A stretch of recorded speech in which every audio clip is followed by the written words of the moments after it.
Таван Осхагал. Таван Осхагал. Рывагательне булды радиотлеген емерзем, Чаваш нация радиовентюре эфиринже, шак самантра Таван Осхагал каларым, эпин и бир сиримбе, Таван халахамаран, историн, ты вартанлы хизимбе палажа бар. Кашнерни ребегех сиримбе микрофону менче баянебе, Ильдияр, Шаван бегех сазысты, Лада Данилова. Ибир сиримбе терлетап храбахса духрамаранчахта хош первого ценче пирин тадахта идусем шуралза быращихатесле хрень пшавдиринжах мартапхар булшулазасын темиже эмергайланчах пулны хузан хунлыхин вахача. Ончухти биринче вашхалыхи ергеленне тетпер ергеленсе шитсе паянхи вырана килзе житнедезе балырдат партада ыттыде. Анчахта шагайдузни ужимлатмашкам вара пирин бада ядарлыхана килзе житре выл выросла галажа чамбада каларым выросла ергеленсе быре. У нас в гостях сегодня Александр Алексеевич Чибис, кандидат исторических наук, научный сотрудник Чувашского государственного института гуманитарных наук. Александр Алексеевич, здравствуйте. Здравствуйте. Мы сегодня с вами должны охватить очень сложный, в то же время очень неизвестный, наверное, этап Казанского ханства, когда наш народ, чувашский народ, сформировался, когда он становился на свой путь и вообще принимал современный облик. Давайте эту тему немножечко раскроем, что же происходило в период Казанского ханства и почему именно тогда чувашский народ начал сформировался. Вот так вот. Давайте начнем издалека, начнем с Волжской Болгарии. Как известно, Волжская Болгария — это было государство предков чувашей. Она сформировалась еще в X веке. И там, соответственно, выделилось две категории населения. Первая — это жители торговых городов. Того же Волжская Болгария была достаточно мощным торговым государством. И сельское население. Население городов, оно исповедовало ислам, а сельское население в основном придерживалось прежних языческих верований. Тогда же сложился болгарский язык Волжской Болгарии, который послужил основой современного чувашского языка. И вот после XIII века, когда Волжская Болгария была завоевана монголо-татарами, Болгария сначала существовала, скажем так, как один из преуспевающих улусов, уделов Золотой Орды, но с XIV века, со второй половины XIV века, в Волжской Болгарии наступили тяжелые времена. В Орде, в Золотой Орде произошла так называемая замятня, смута, и ордынские ханы стали воевать между собой.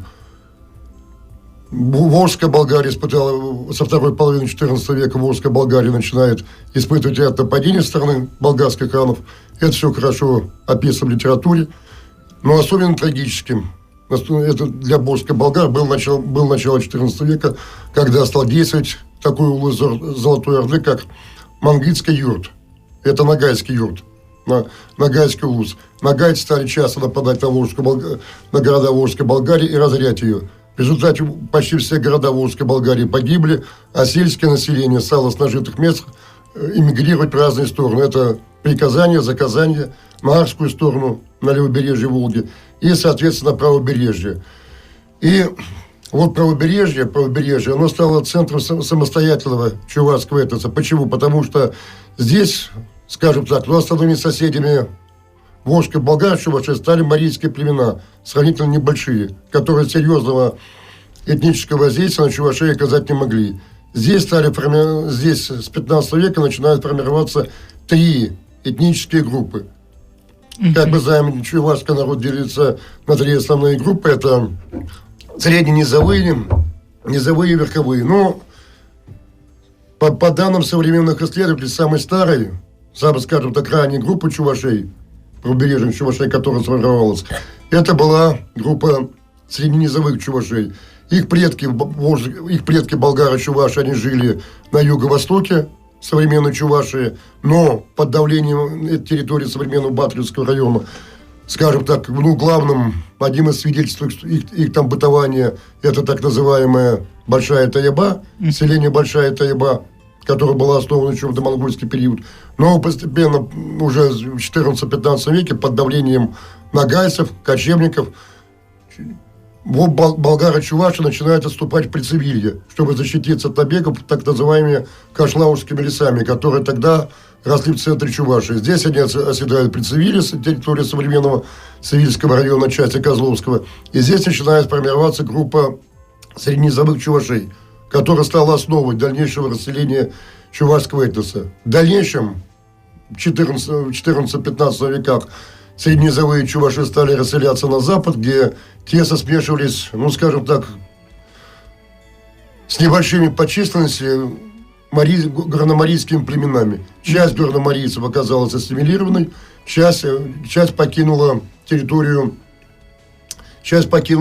современной Чувашии. Хотя археологически доказано, что, скажем так, представители марийского этноса, они на территории верховых и средненизовых чувашей продолжали жить еще и в 17 веке. Но уже такого существенного этнического воздействия на чувашский народ они оказать не могли. И вот, кстати, по группе верховых чувашей очень много споров. Когда возникла так называемая автохтонная теория, это, скажем так, господствовало в начале 50-х годов, то ее сторонники именно со ссылкой на группу верховых чувашей доказывают, что основу чувашского этноса составляли марийские племена, которые лишь приняли чувашский язык.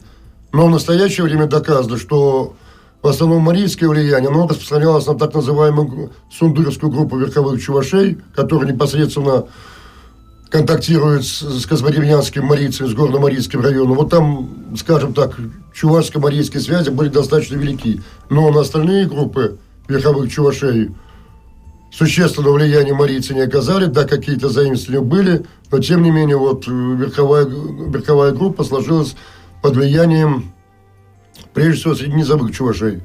Тем не менее, что обусловило развитость чувашско-марийских связей? Ну, это прежде всего экономика и, скажем так, семейные традиции. Потому что, согласно родоплеменным традициям, ну, не только чувашей и русских, нельзя было брать жену в своей общине. Поэтому чуваши часто искали невест среди горномарийских соседей. Соответственно, горномарийцы искали своих, скажем так, продолжателей своего рода среди представителей чувашских селений. Вот так тесно завязывали чувашско-марийские связи. И самое главное, что объединяло народы, это схожесть экономического уклада. То есть и марийцы земледельцы, и чуваши земледельцы. И все это, ну, скажем так, интересы единые, соответственно, отношения единые. Ну, потом, скажем, также уже, как показывают выявленные Василием Меньшевым Дмитриевым документы, уже где-то примерно в первой половине 16 века были первые попытки возвращения чувашей на юго-восток Чувашии, на земли Дикого поля. Но тогда это еще не имело такого массового характера. Потому что, вот Василий Дмитриевич выявил документы, относящиеся к периоду правления Сафагирея. Там уже чуваши где-то примерно на территории современного Батринского района, они уже вновь начали осваивать земли Дикого поля. Но под влиянием из-за продолжающейся угрозы нагайцев, массовое переселение туда еще было очень затруднительным. Оно стало наступать только тогда, когда уже в 16-17 веках, когда Чувашия, горная сторона, вошла в состав русского государства, русское правительство, чтобы защитить, скажем так, юго-западная окраина горной стороны, стало строить засечные линии. И вот под прикрытием этих засечных линий чуваши стали возвращаться на те места, где они проживали раньше. И были два потока. С одной стороны, это были средненизовые чуваши, а с другой это были часть верховых чувашей. Хотя доказывают, что в переселении переселение на юго-восточные земли средненизовые, конечно, преобладали. И так сложилось, уже в 16 веке стала формироваться группа средненизовых чувашей. Низовых, да. Угу. Вот примерно такой экскурс в историю формирования. Да, скажем так, я не случайно сказал, что у болгар чувашей, которые переселились на правобережье, не было таких сильных этнических конкурентов. А вот те чуваши, которые остались на левобережье, они расселялись на территории Казанского уезда, там было очень много чувашских селений, не менее 200. Эти чувашские селения стали часто упоминались в песцовых книгах. То именно эти селения стали подвергаться воздействию татар. Часть чувашей, которая жила на левобережье, она также стала переселяться сюда, и прежде всего в районы Дикого поля, с левобережья. Но какая-то часть постепенно принимала ислам и ототарилось. Но это затягивалось десятилетия. Нельзя сказать, что сразу там вот чуваши приняли ислам, они мгновенно тут же забыли свой язык. Нет, это был долгий процесс, но уже к 18 веку, как доказывают ученые, основная масса чувашей, которые осталась на левобережье, они уже стали себя отождествлять с татарами. Но сыграла свою роль близость языка и так далее. То есть этот процесс происходил не только... Он начался при Казанском ханстве, но продолжался вплоть до 18 века. Да. То есть переход левобережных чувашей. Очень-очень интересно. А вот, например, другие этнографические группы, которые у нас есть, ну, даже не этнографические, этнотерриториальные группы, например, закамских чувашей и так далее. А часть левобережных чувашей могла пойти к ним? Или они все сюда переселялись, на правую сторону? Да, кстати, вот это, скажем так, была в составе Казанского ханства, так называемая Чувашская дорога. Она проходила за камень, через Мавдыш и так далее. И вот она... Верхняя часть, ну, скажем так, восточная часть этой дороги, она была на территории современной Башкирии. Это была Уфимская провинция, Казанская губерния. И вот там сохранилось чувашское население достаточно много. И кроме того, даже в 18 веке чуваши, сохраняя свои языческие обычаи, продолжали туда переселяться. И, ну, скажем так, на более плодородные земли. То есть... Понятно. Ну, по этнографическим группам очень интересно. Получается, изначально у нас возникает какая-то одна группа, которая впоследствии начинает трансформироваться, и у нас образуются уже 3 группы. Но она, скажем так, начинает распространять свое влияние. То есть ее представители не остаются такими, как они были. Они переселяют, они, скажем, расширяют свою территорию и так далее. Причем, что нужно учитывать? Нужно учитывать даже то, что Волжская Болгария, она ведь была далеко не однородной. Потому что почитайте любую книгу, написанную серьезных специалистов, Волжская Болгария была союз племен, которые исповедовали, скажем так, одну схему языка, но тем не менее какие-то отличия там они были. И еще нужно тут выяснять, скажем так, какое из подразделений болгарских племен куда переселилось. То есть упоминаемые племена болгарские, которые пришли вместе с булгарами, это 5 племен, про которые мы говорим, да? Исигайли, Тимтюзи... Бексула, да, совершенно верно. Вот эти. Сабикуляне, Тимтюзя, Челма, то там в разных летописях упоминались по-разному. Эти племена, и даже вот Сувары, этот, скажем, тоже был одно из подразделений болгарских племен. Ну, то есть вот эти племена, они могли оставить свои языковые... рудименты в современном чувашском языке, так или иначе. Ну, как сказать, они могли оставить рудименты в современном болгарском языке. То есть в старом языке волжско-болгар. И потом это, видимо, повлияло как-то на говор, потому что говоры верховых чувашей и говоры, скажем так, низовых, они же разнятся. Вот.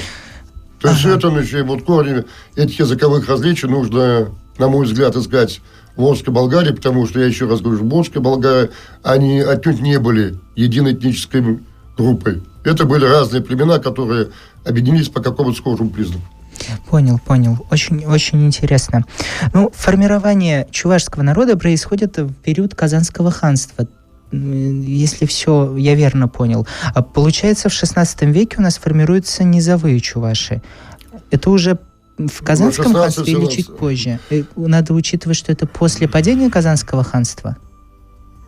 Ну, как сказать, обычно этот процесс, он растягивается на столетие. То есть начало их формирования, оно началось, видимо, еще при Казанском ханстве. Я уже сказал, что уже тогда отдельные, скажем так, группы чувашей стали переселяться на Дикое поле, но массовое распространение это еще тогда не получило. Хорошо. Формирование чувашского народа закончилось, допустим, в этот период. Потом происходит такой этап, когда само государство, в котором чуваши долгое время проживали, вот Казанское ханство, оно тоже приходит в упадок. В это время чувашский народ находится в непонятном положении, потому что он и для Казанского ханства как бы является окраиной, и для русского государства также является своего рода окраиной, с которой они, может быть, пересекались, но не особо понятно, что в это время происходило. Как в такой буферной зоне, когда непонятно, что у народа будет в дальнейшем, ему выживать. Что происходило с народом в это время? Кстати, по поводу выживания. Насколько я помню, там еще чума была. Что? Еще же чума была, говорят. Чума она была до этого, еще до полного разгрома Волжской Болгарии. 1430-е годы. Волжская Болгария полностью разгублена. Нет ни государственности, ни власти и так далее. И в соответствии с духом, с менталитетом того времени. скажем так, народы всегда видели чаяние в сильном государе. Кто бы пришел, кто бы защитил. Да, для евразийских стран это характерно, поэтому, скажем так, и русские князья не присягали монгольским ханам. Ну, сильный повелитель, он от Бога. Надо ему подчиняться. И вот в 1437 году на территорию современного, скажем так, Татарстана приходит ордынский царевич Улу Мухаммед. И на территории, скажем так, основой и на территории там города Хузан, который был построен в XIV веке, основывает свою столицу. И, как сказано в источнике, есть такой казанский летописец, местное население, в том числе кудые и болгары, вот которые уцелели от разгрома, предки чувашей, они вот увидели в этом Улу Мухаммеде защиту, они подчинились ему. То есть возник своеобразный, скажем так, общественный договор, что Улу Мухаммед будет нас защищать, а мы будем платить ему налоги и так далее. Вот. Ну, что получается? Получается то, что основа Улу Мухаммеда, основа всех его приближенных, он пришел с дружиной, с малым войском, она по-прежнему осталась военно-феодальной, по-прежнему кочевой. Они жили за счет набегов, за счет войны. Значит, скажем так, часть казахских татар, они переходят на сторону Василия Темного. Василий Темный им дает, скажем так, этим татарам вотчину в Касимове, и они там основывают Касимское царство, начинают служить русским царям. Вот это была основа промосковской группировки. И тем не менее, вот, с Казанским ханством Москва начинает воевать. Вот. Это все сопровождается войнами, войны проходят через территорию Чувашии, и Чуваш смотрит, войны-то разгромы продолжаются. И вот 1487 год Иван III устанавливает свой протекторат над Казанским ханством. Он подчиняет Мухаммеда Аминя. Хана Мухаммеда Аминя. Мухаммед Аминь становится вассалом, скажем так, московского ханства, и вот эти московско-казанские войны, они прекращаются. Более того, по требованию Ивана III, там Мухаммед Аминь проводит определенную реформу, там снижает налоги и так далее. Наступает вроде бы спокойствие. Русские, чуваши начинают торговать с русскими. И суть-то в чем? Ну, почему развивалась эта торговля? Чуваши, волжские, болгары, вот это все, это основу чувашей составило сельское население. Бывшей Волжской Болгарии. Сельское население было предками. Это крепкое хозяйство и так далее. Но была неразвита металлообработка. Здесь сельское, как показывает и сочинение Курбского, который описывал, когда в 1551 году русское войско шло на Казань, проходило через горную сторону, тут чуваши снабжали и хлебом, и мясом, и не было для меня ничего слаще хлеба черемисского, писал Курбский и так далее. Сельское хозяйство было сильно развито. Вот ремесел не было, металлообработки не было. Соответственно, вот стали покупать у русских. Прежде всего, вот именно после основания у запада русских, у современных нижегородцев. Там был основан город Василисовск, вот он один в 1523 году. Вот этот город стал одним из центров чувашско-русских контактов. Вот Василий Ильич даже публиковал предание, как там чуваш Кабан, значит, продал русским там шартан, продал там хлеб и так далее, купил вилы, железо, чтобы заниматься хозяйством. Вот уже порождается взаимовыгодное сотрудничество. Но тут в 1520-х годах приходит, скажем так, после смерти Мухаммеда Аминя приходит Крымская партия, которая еще более агрессивно настроена к русскому государству. Вновь начинаются войны, все прочее. И, кроме того, как стало известно, скажем так, крымский хан, крымский царевич, этот Сафрагелий, который правил в Казани, он решает отдать горную территорию под управление злейших врагов чувашей, это именно нагайцев, которые постоянно ее грабили. И вот именно вот это, вот, скажем так, и дает окончательный толчок, что чуваши решают переложиться на сторону русского государя, в лице которого видит справедливого правителя. Ну, вот это и произошло. Удивительно. Вот об этом хотелось бы подробнее поговорить, но давайте сделаем это после короткого перерыва. Эллада Беренкеске дахтав думали выхачитре булягай. Таван осхагал. Таван осхагал. Тузымырзым перенкаларым малалахты зылать азылдерет пер ханара Александр Алексеевич Чибис, история слохизен кандидатча, Чуваш патшал гуманитарий слохизен институте наука эшчене. Паяны бир хузан хумлахи берге галача пар, тада шактап хырда Чуваш халахи ергеленни берги, тада паянхи Чуваш республикинчи Чуваш сем еплерех майпа, перем вырос патшалахни кеме комылдуны берги. Галачат паренде. Сейчас мы с вами говорили о предпосылках, начали разговор о предпосылках вхождения чувашского народа в состав русского государства. Вы сказали, что появились, получается, крымские ханы, которые хотели отдать Чувашии под власть нагайцев. Вот на этом мы остановились. Что происходило дальше? Ну, что происходило дальше? Прежде всего, скажем так, среди историков идут споры, как все это начинало. То, что была угроза отдать горную сторону нагайцам, это известно документально. Но 1546 год, скажем так, приходит делегация чувашей, или как их тогда в летописях называлось, горные черемисы. Но здесь, возможно, там были и марийцы и так далее. Вот вся эта вот ясачное население горной стороны, которые стали просить Ивана IV, Ивана Грозного, чтобы он поставил им царя Шагалея. Это вот Касимовского царевича, которого они видели справедливым Казанским ханством. Кстати, Шагалей некоторое время занимал Казанский престол. Но Иван Грозный послал войска во главе с воеводами, русскими воеводами, и русские войска подошли к Свияге, но чуваши узнали, что Шагалея нет, и с русскими войсками, и отказались, скажем так, участвовать в боевых действиях на стороне русских. Потом, значит, Иван Грозный уже несколько раз ходил на Казань, 1549 год. Потом он как раз вот после неудачного похода решил уже построить в устье Свияги крепость, город Свияжск. И уже, как считают учеными, тут никаких особых боев на горной стороне никаких особых боев не проходило, потому что уже, видимо, сопротивления чуваши не оказывали. То есть они считали, что Иван Грозный воюет не с ними, с чувашами, а вот с несправедливыми казанскими ханами. И вот как раз тут весной 1551 года под Угличем был сооружен макет Свияжска. В мае, значит, этот макет разобрали, погрузили на ладьи, и войско во главе с князем Горбатовым-Шуйским и уже с Шагалеем спустилась с верховьев Волги к устью Свияги, где был заложен град Свияжск.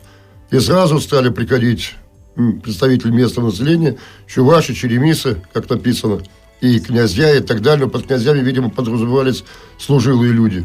А в то время как чуваши и черемисы были представители чувашского и марийского населения, которые занимались земледелием.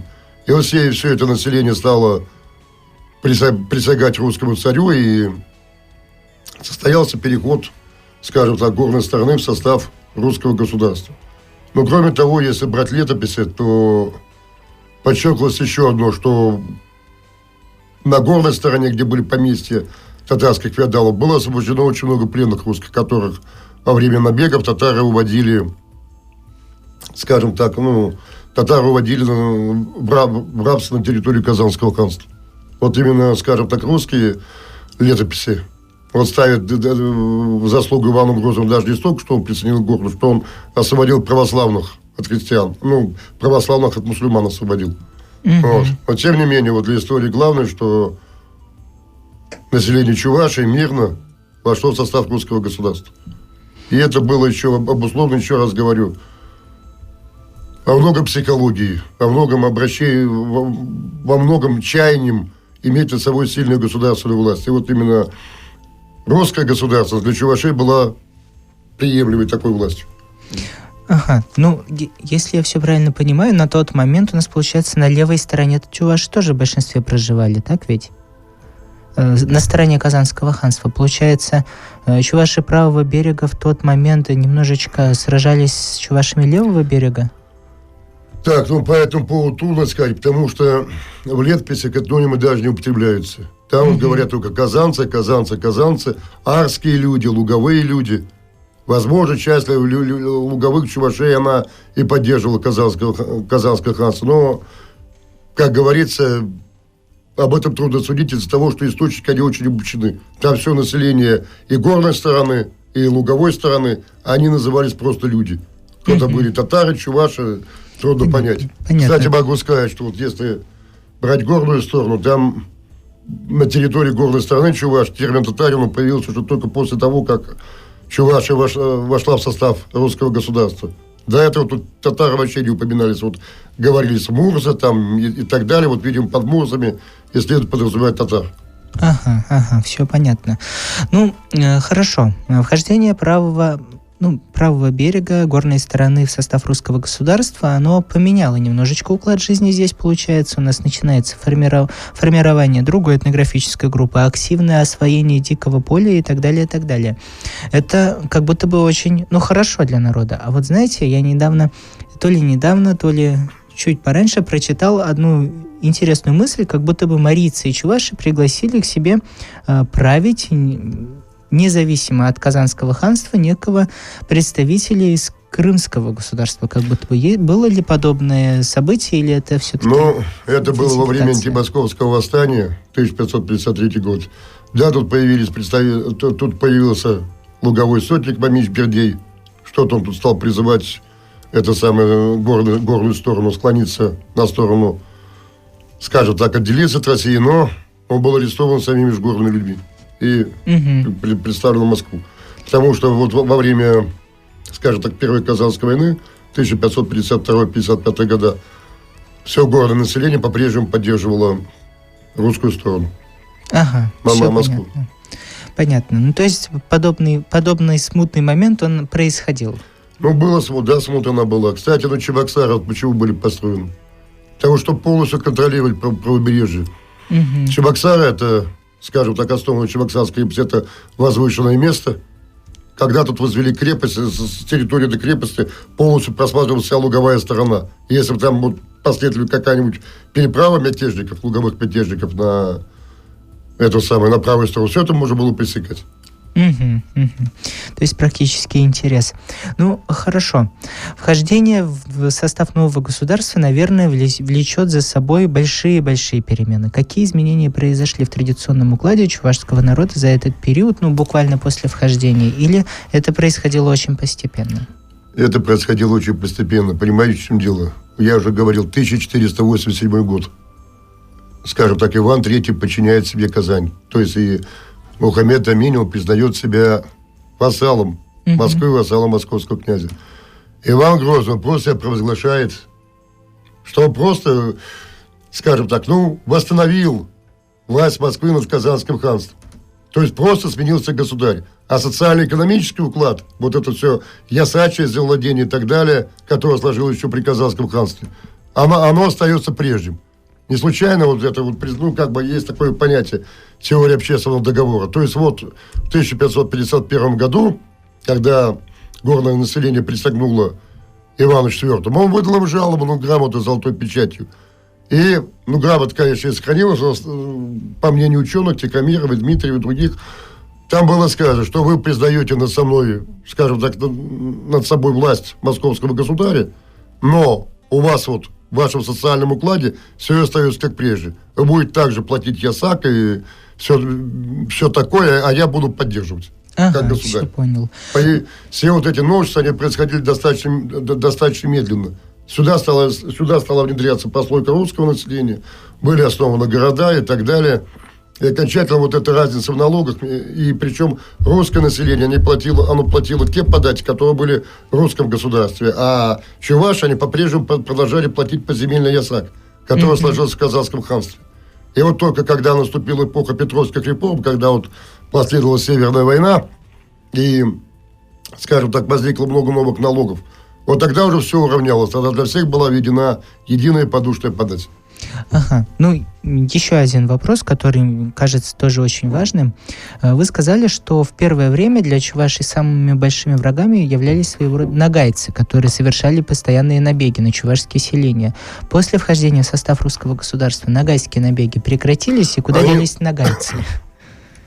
Скажем так, они продолжали кочевать, то потом, в конце концов, и нагайцы присягнули русскому царю и так далее. Эти засечные линии, они позволили защитить себя, а не позволить защитить эти юго-восточные земли Чувашии от набегов. Но, кстати, вот они, нагайцы, набегали не только на горную сторону, но на левобережье стороне не совершали набеги. И вот мне самому довелось почитать документ за 1645 год. Вот Казанский уезд, там Закамская сторона. В Казань прибегают там чувашины, жалуются, что там вот напали нагайцы, разорили и так далее. Сразу же из Казани высылается отряд русских кавалеристов для того, чтобы отразить этот набег. То есть меры реально принимались. То есть это происходило повсеместно буквально? Повсеместно, да. Ну, кочевники, они жили, но потом вот все эти кочевники и нагайцы и так далее, они признали за собой власть русского царя. Александр Алексеевич, думаю, мы достаточно хорошо поговорили сегодня и о предпосылках, и о формировании чувашского народа, поэтому выражаю вам огромную благодарность. Спасибо, надеюсь, вы остались довольны. Огромное вам спасибо, что пришли и немножечко раскрыли для нас эти страницы, потому что период действительно очень сложный, и найти по нему источники также не бывает просто. Но говорить это можно еще много, можно говорить и о хозяйстве и так далее. Что объединяло, самое главное, вот и русских, и чувашей, и марийцев. Еще раз повторяю, то, что это они имели одинаковый экономический уклад. Они были земледельческим народом. Земледелие, схожий образ жизни. Схожий образ жизни и так далее. И кроме языка мало что отличал. Языка и материальную культуру. Отлично. Огромное вам спасибо. Тусы мазлидер захварат пропирым батраханара Александр Алексеевич Щибис, пульджа историю слыхизень кандидаджа, чуваш пачал гуманитарию слыхизень институте наука ищения, бербан хузан хунлахи берги, калаш храмартада шактаб хрда чуваш халахи, он этнографию ушканезем дергелен небах саду храмартада шаван бегех, ращие еплерехки не берги, калаш ма пулдар дамаренде. Вот шагамбек кот костемына бербан серембе ужимла трамар, серембейбе Ильдер булдам, сазысты Лада Данилова, эфирдати приятель Булычин Чебер. Таван Осхагал. Таван Осхагал.